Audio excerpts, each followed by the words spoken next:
The best attack strategy at TH15 explained. Queen charge hog riders is the attack we'll be covering. The goal of this video is to show you the best way to use the strategy so you can crush any base and get more 3 stars. But before we continue, what makes me qualified on this attack strategy? Well, I've been playing COC religiously for the past 3 years, and over all the attack strategies I have used this one the most. Here is the army we'll be using, and I'll leave a copy link for this in the description below.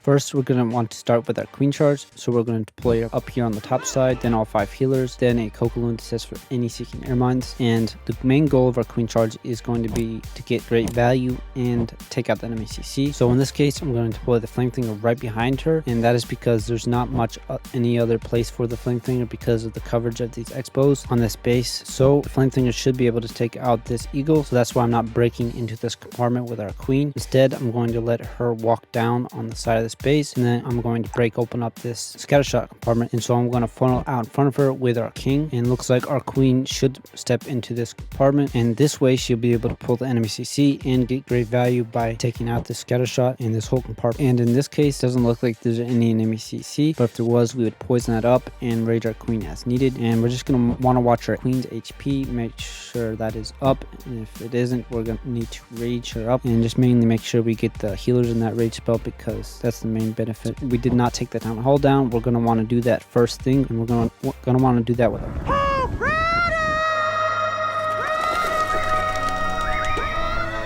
spam in basically all of our hog riders here, quickly deploy our warden and then our world champion as well as any headhunters. Now that the town hall is activated, we're going to want to deploy a rage right out in front of it as well as on top of it, pop our warden's ability so that they're going to go through that fast because of the rage spell and also get healed up because of his healing tome. At this point, we're going to want to deploy a few of our wizards behind the hog riders to clean up the trash buildings as the hog riders go through the core of the base. And at this point, we only have 1 heal spell, so we're just going to make sure we use this where it's most valuable, and it's always better sooner than later. But in this case, the main threat left was a scatter shot, so we're going to heal out in front of that, try to catch as most hogs as possible within that. And in this case, if you have any free spells or anything like that left over, it's probably best to assist your world champion, because generally speaking, the hogs will do a pretty decent job tanking for your world champion. Now, just make sure we have any cleanup troops deployed. Just make sure we don't run out of time.